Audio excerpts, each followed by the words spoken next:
Investor summit को लेकर UP police ने खास तैयारियां की हैं। देश भर से मेहमान आने हैं, विदेशों से भी कई मेहमान आ सकते हैं। हमारे साथ ADG law and order Prashant Kumar ji हैं। सर, क्या तैयारियां हैं मेहमानों के स्वागत के लिए, उनकी सुरक्षा के लिए?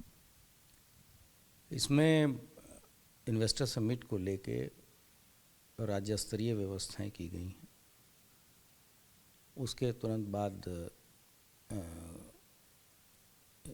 G20 का भी की मीटिंगें भी यहाँ प्रस्तावित हैं विभिन्न चरणों में 4 महानगरों में। तो इन सबको लेके जो पुलिस बल लगाया जाएगा उसके सॉफ्ट स्किलिंग के बारे में विशेष ध्यान दिया जा रहा है और नीड के हिसाब से ही वर्दी में पुलिस दिखेगी और ड्यूटियाँ सादे में लगाई जाएंगी।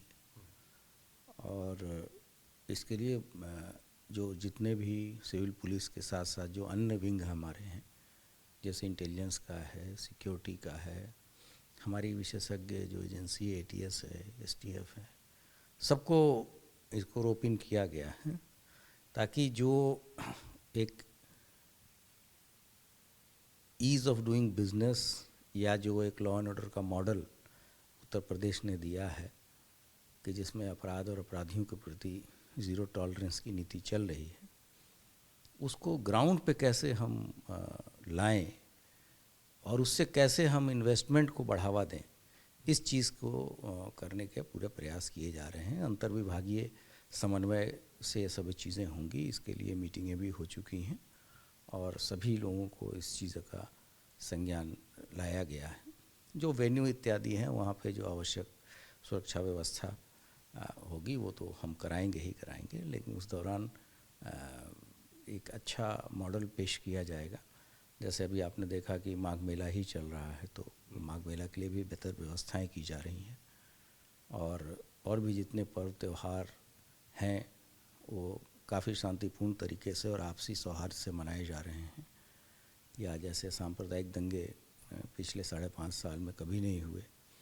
ये सब चीज़ें ऐसी हैं जो शोकेसिंग की चीज़ें हैं और जिससे लोग आकर्षित भी हो रहे हैं। और जिस तरह से इन्वेस्टमेंट, अभी हमारे जनप्रतिनिधिगण, माननीय मंत्रीगण विदेश भी गए थे, या देश में भी विभिन्न जगहों पे जो उत्साह दिख रहा है इन्वेस्टमेंट का, वो उसमें कानून व्यवस्था बेहतर होना भी एक बहुत बड़ी बात है।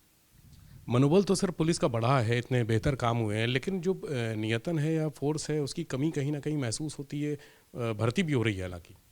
नहीं, हमने तो 1,60,000 की डायरेक्ट भर्ती की है और प्रमोशन भी 70,000 करीब हुए हैं। लेकिन इतना बड़ा, सबसे बड़ा, विश्व का सबसे बड़ा सिविल पुलिस बल है, तो यहाँ 10,000 8-9 हज़ार के करीब रिटायरमेंट्स भी होती हैं। इसके अलावा नए तरह के सृजन भी हो रहे हैं, जैसे महिला बटालियन है या SDRF है, SSF है।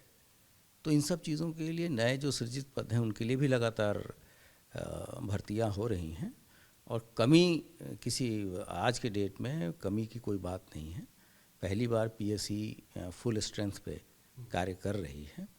तो लेकिन ये जो नए पद सृजित होते हैं या जो रिटायरमेंट होता है वो तो किसी भी सिस्टम में होता है, तो वो लगातार भर्तियां हमारी चल रही हैं। हम लोगों ने ट्रेनिंग कैपेसिटी को भी अपना डबल किया है ताकि हम जल्द से जल्द अपना बैकलॉग भी पूरा करें और साथ साथ जैसे जो रिटायरमेंट होते हैं उसका भी अध्याचन करके नई भर्तियां करें। और सबसे बड़ी बात है कि जो हमारा एज प्रोफाइल है वो काफ़ी यंग हुआ है फोर्स का, क्योंकि नए पुलिसकर्मी आए हैं और वो काफ़ी प्रोफेशनली दक्ष हैं।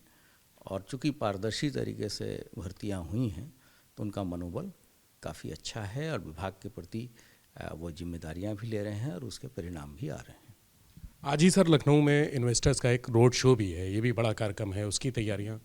हाँ, वो तो हमारे, जैसा मैंने बताया, यहाँ जो हमारे कमिश्नरी है उनको हम पर्याप्त संख्या में पुलिस बल हम लोगों ने मुहैया करा रखा है और सभी व्यवस्थाएं बहुत ही उम्दा तरीके से की जाएंगी। गोरखनाथ मंदिर में आज कार्यक्रम होगा, खिचड़ी समारोह है, मेला है, उसको लेकर भी वहाँ ATS कमांडो तैनात किए गए हैं।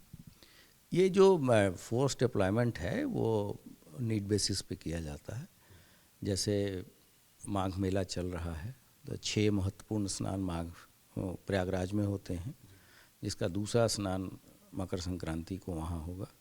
उसी तरीके से उस दिन अयोध्या जी में और वाराणसी में भी काफ़ी भीड़ भाड़ होगी। साथ साथ गोरखपुर में जो खिचड़ी का मेला है वहाँ भी लाखों संख्या में लोग केवल उत्तर प्रदेश से ही नहीं, नेपाल और बिहार प्रांत से भी आते हैं।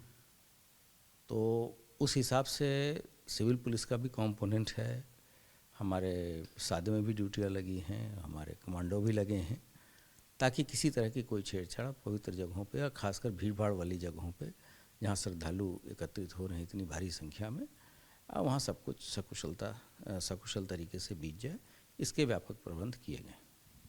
कोहरा सर बना हुआ है और पुलिस के लिए भी दिक्कत है, जनता के लिए भी, खासकर जो हाईवेज़ पे लोग चलते हैं, ट्रैफिक धुंध की वजह से तमाम एक्सीडेंट हो रहे हैं।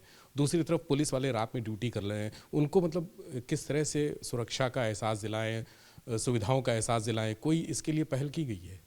जी, इसके लिए शासन पे के जो वरिष्ठतम अधिकारी हैं उन्होंने खुद अंतर्विभागीय समन्वय की मीटिंग की थी, जिसमें सभी लोग, या वो पीडब्ल्यूडी के लोग हों, हाईवेज़ के लोग हों, पुलिस के लोग हों, स्वास्थ्य विभाग के लोग हों, नगर विकास के लोग थे, इन सब की बात हुई है। और इंटीग्रेटेड कंट्रोल रूम हमारा कार्य कर रहा है कि कोई दुर्घटना ना होने पाए, इसके लिए व्यापक सुरक्षा व्यवस्था भी कराई गई है। और इन केस अगर कोई दुर्घटना होती है तो जल्द से जल्द जो बेस्ट पॉसिबल रिलीफ या रेस्क्यू ऑपरेशन हो उसको हम कैसे डील करें, हम अपने क्रेन्स इत्यादि को कहाँ लगाएं, एम्बुलेंस जो हाईवेज़ पे कहाँ खड़ी रहें, ऐसे ब्लैक स्पॉट्स का भी पहचान किया गया है। और दीर्घकालीन सुधार के लिए जो ऐसे ब्लैक स्पॉट्स हैं जहाँ रोड इंजीनियरिंग में प्रॉब्लम है, उसके लिए भी विशेष कार्य हो रहा है। और लोगों को साथ साथ एजुकेट भी किया जा रहा है। विशेषकर जैसे आपने देखा होगा हाईवे पे लोग गाड़ी लगा देते हैं रात में, तो ऐसी जगह पे गाड़ियाँ लगाई जाएं जहाँ पर्याप्त जगह हो, रोड पे गाड़ियाँ न लगे, ताकि धुंध में कोई गाड़ी एक दूसरे से न टकराए। तो इसके लिए व्यापक शासन के शीर्ष स्तर से मीटिंग की गई है और लोगों को एजुकेट किया जा रहा है। बहुत शुक्रिया। एडीजी कानून और प्रशांत कुमार जी हमारे साथ थे। कह रहे हैं इन्वेस्टर समिट को लेकर और आने वाले सभी त्योहारों को लेकर सुरक्षा का जो खाका तैयार किया है उसमें पुलिस ही नहीं तमाम एजेंसियां शामिल हैं, ताकि जो निवेशक आ रहे हैं उनको किसी भी तरह से असुरक्षा की भावना उनके मन में ना आए। कैमरा से राजू के साथ विवेक त्रिपाठी, एबीपी गंगा, लखनऊ।